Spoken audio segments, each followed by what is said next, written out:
Greetings. Camera's there. I'll probably be looking there and there.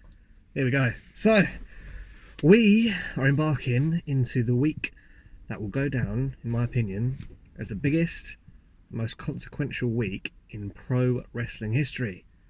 We have season premiere of Raw, SmackDown moving to Fox on Friday, and of course, the debut of AEW on TNT. Wednesday Night Wars, people. What a time! So, I'm going to go on a bit of a ramble about why this is so significant and how this all affects our viewing and hopefully the great entertainment we're all going to get from this. So we'll start with WWE. Now, they've reacted to AEW in a positive way, I feel. First of all, their presentation has gone up in a way that they're now taking things a lot more seriously. And I mean that in the terms of they're putting a lot more thought into the product. Storylines have a bit more consequence. Things seem a bit more streamlined. You know, if we're looking at the storylines of King of the Ring, that's just been happening on Raw and SmackDown, obviously. You know, it led to Baron Corbin winning, which I think was the right call. And at the same time, it made other people look fantastic. Chad Gable, who was getting phenomenal reactions from the audience. And this has really built him up. So hopefully, this will lead to bigger things for him in the future. As I believe WWE is now taking things in a direction that will make them more appealing to a general audience. And by that I mean more sports orientated, which is something, coincidentally, AEW would like to also offer.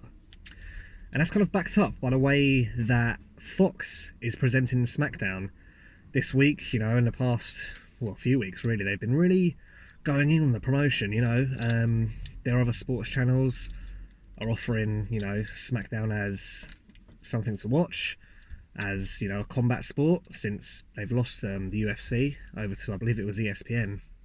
So SmackDown has been put in that position on Friday nights as, you know, watch some people go at it and throw around each other and have a laugh, basically. So it's good because it gives WWE that platform now to showcase their superstars for what they're good at. You know, they've got the best in-ring talent I believe they've had ever in their history.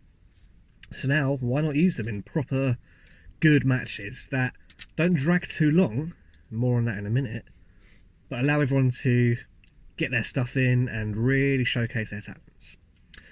Going back to what I just said about not going on too long, AEW's last pay-per-view suffered from this, I believe, in that all the matches were very long. There was no kind of quick finishes. Nothing went less than 10-15 minutes. I think that was to their detriment, to be honest. You know, not everything has to be a half an hour false finish fiasco. There's a time and a place for quick matches. Of course, AEW are angling for this real sports feel. However, I don't feel they've hit that yet. You know, you point to examples in the Battle Rumbles. You know, wrestlers like Jimmy Havoc and Jelly Janela, who, you know, as someone who actively goes to the gym, has competed in competitions, knows a thing or two about getting in shape, it frustrates me when I see wrestlers who don't look the part, yet are being portrayed to me as dangerous and intimidating. Again, Jimmy Havoc.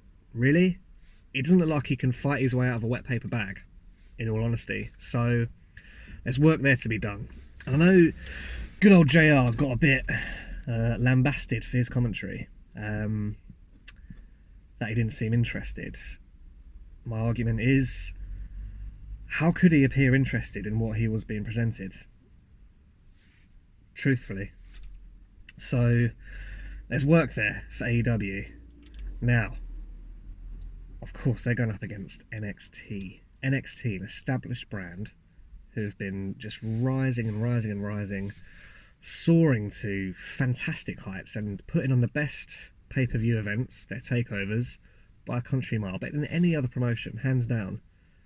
And now AEW is going one-on-one with this continually evolving vehicle of wrestling, which helmed by, of course, Triple H. Now, I want AEW to succeed because it means better wrestling for everyone. It means we'll get entertained, we'll get the best stars, you know, constantly trying to one-up each other. That's what we need.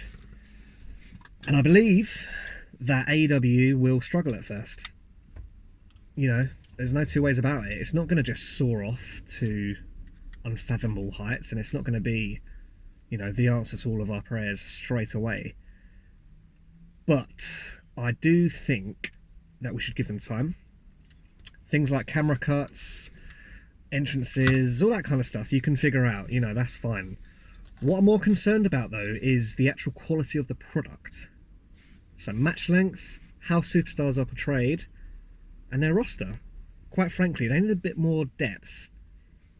Or failing that, they need to simply focus on the good talent they do have and put aside the gimmicks. Put aside the, you know, the characters, the wrestlers who aren't quite there yet. For now, you know, really push your stars.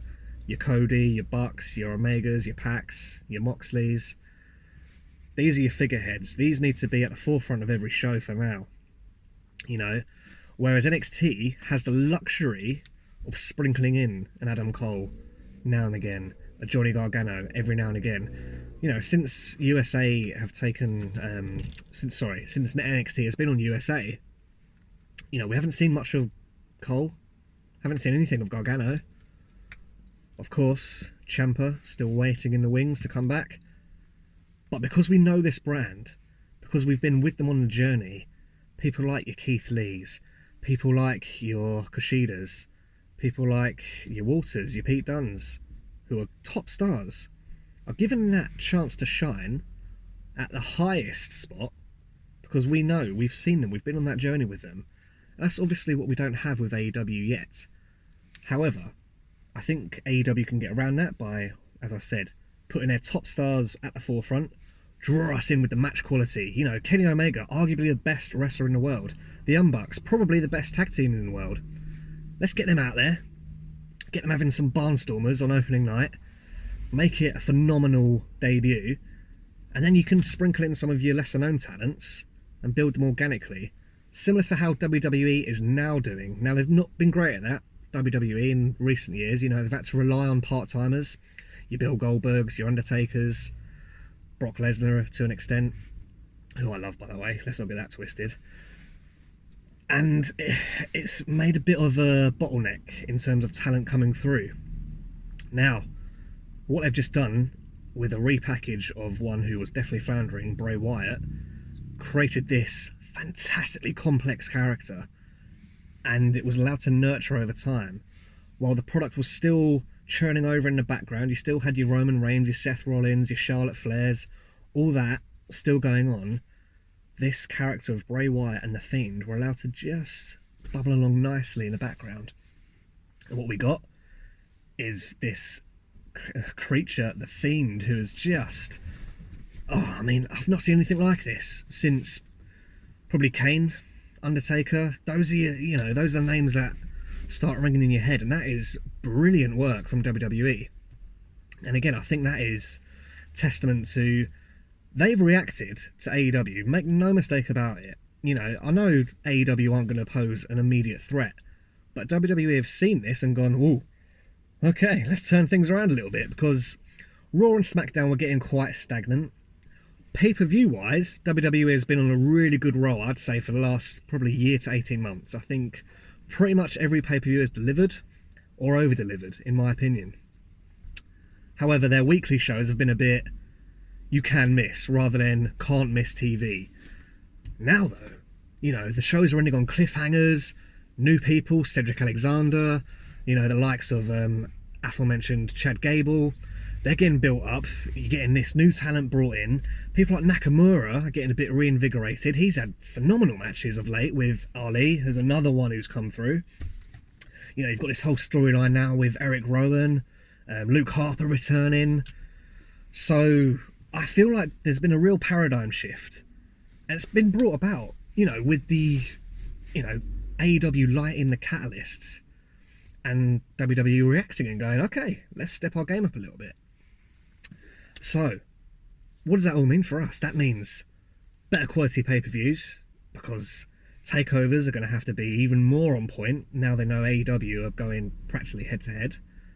WWE events are going to have to keep on that trajectory, keep on, I can't even say that word, trajectory, there you go, and keep on the momentum, keep on going, because there is going to be a time when hopefully AEW is doing really well a year from now, then WWE are going to start looking over their shoulders and thinking, oh, we've got a real fight on our hands here. You know, you might see talent swapping and changing like we did back in the WCW days.